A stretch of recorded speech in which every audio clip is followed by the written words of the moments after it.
Friday, UFC 302, June 1st, we have a lightweight championship on the line. Islam Makhachev versus Dustin Poirier. As always, main card fight prediction from bottom to top.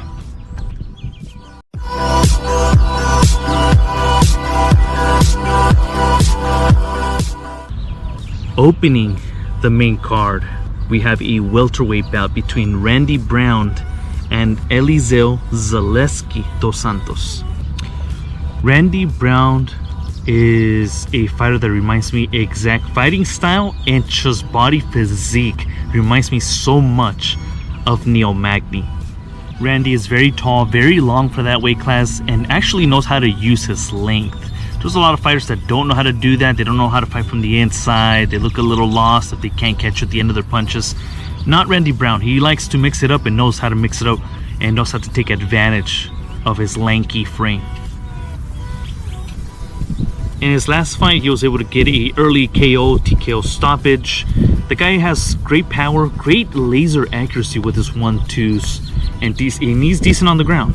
Eliseu, on the other hand, I mean, this guy's extremely exciting to watch.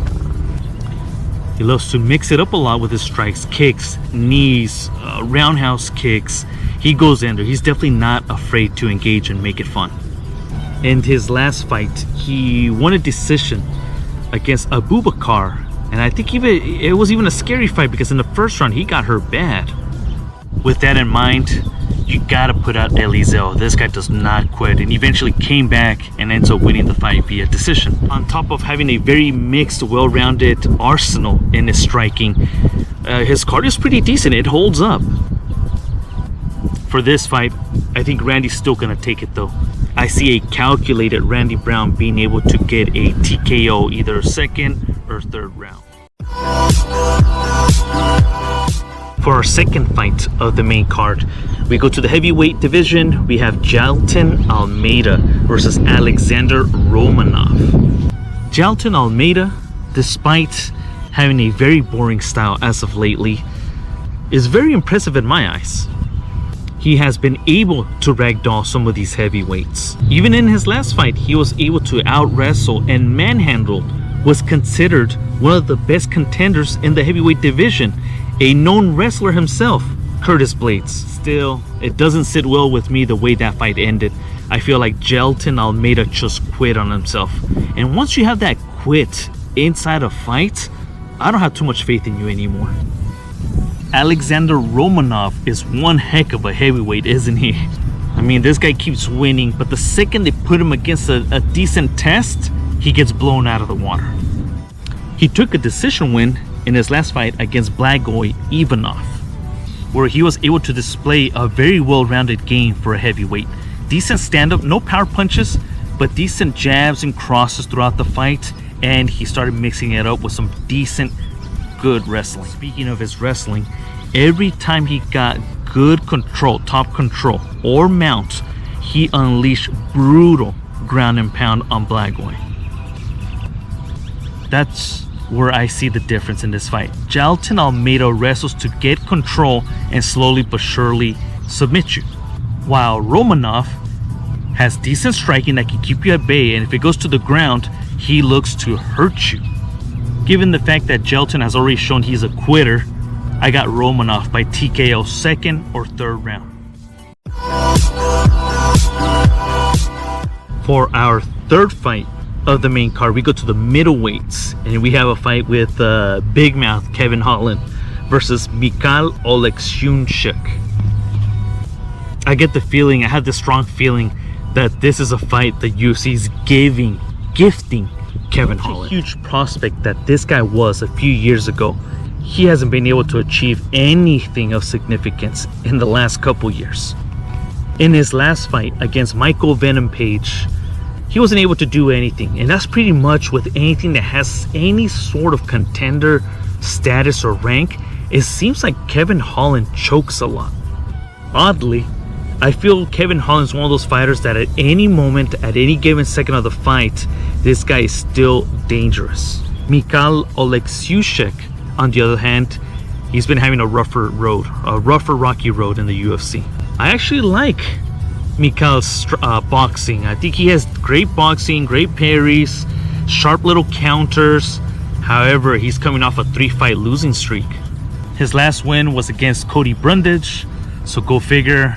After that, he's lost to the likes of Borrallo and Michel Pereira. I have Kevin Holland here with a TKO victory. It's not gonna go the distance.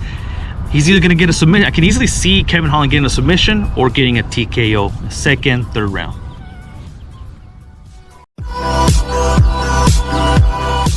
For our fourth fight of the main bout and our co-main event, we go to the middleweight division. A much anticipated fight between Paulo Costa and Sean Strickland. Let's start off with Paulo Costa. Just recently fought Robert Whittaker and looked decent in my opinion. Even in a loss, it was every bit Paulo Costa, a colossus of a man at middleweight that just walks forward and likes to throw heavy.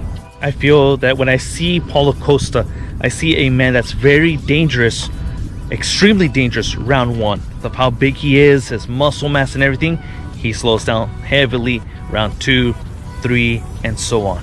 Even in a fatigue state though, Paulo Costa is one of those guys that is just explosive, man. He throws with a lot of power.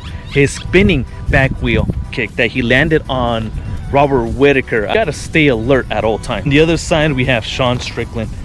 His last 2 fights has probably been his biggest fights of his career. Although he fights with a very, very similar style, right? The shell stance, the boxing shell stance.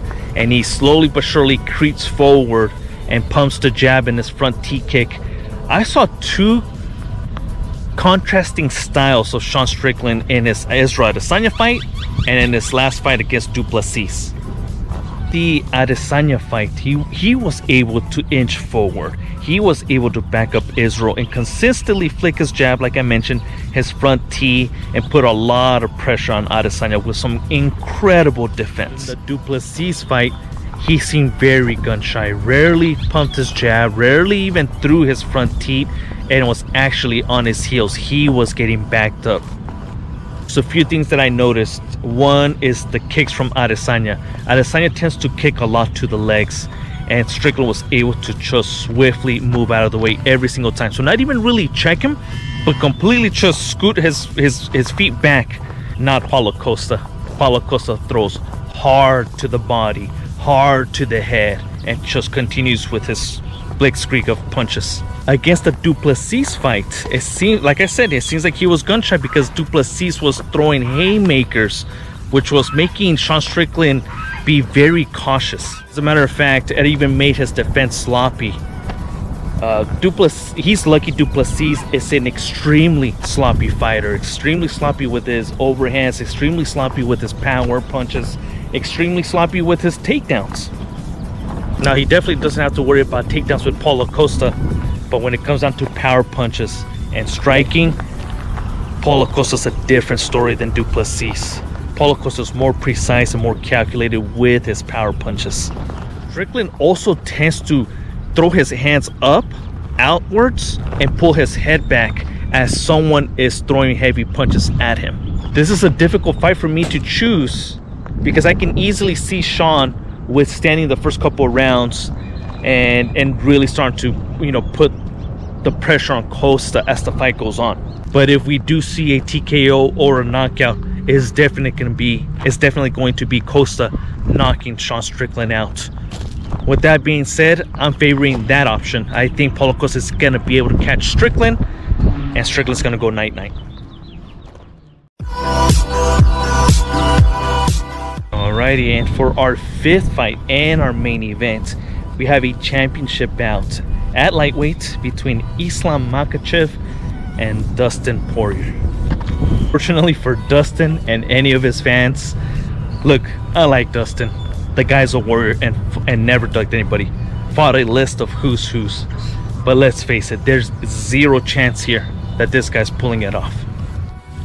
In his last fight against Benoit Saint Denis, he won, and everybody's so in love with that moment, so in love with it, that Dustin Poirier was able to pull it off. that they forget he was getting handled and he was getting hurt easily with wrestling. And we're talking about a Benoit Saint Denis that literally had staph infection right in his face.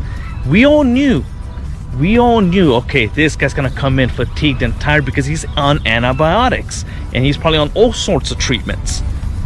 Literally, go look at the pictures. The guy has a hole in his forehead. You have a Dustin Poirier who's badly struggled against a 40-50% Benoit Saint Denis.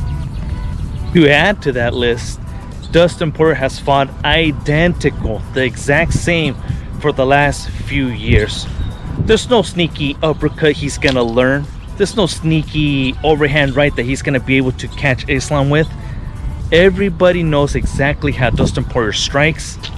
He's getting was for sure his last shot, which luckily came to him because of circumstances. The only thing I can say is he's probably gonna be extremely motivated because he knows this is his last opportunity at gold. He's gonna be known as the best journeyman to ever do it. Big story, right, if he pulls it off.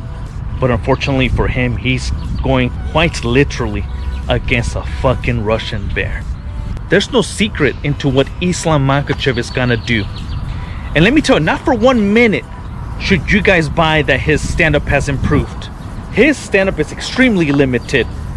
Why? Because he knocked out a Volkanovski in a 1 week notice? I don't buy it. I'm not impressed with the striking, but the guy does enough to keep the basics simple and effective. And boy, oh boy, God forbid, and I'll pray for you if he gets his hands around you. We all know that Islam has ridiculous strength. That whole Khabib Nurmagomedov camp, you cannot compare to them. You cannot. And how many times have we seen Dustin Poirier go down the exact same way? Right? He starts getting out wrestled and eventually gets submitted.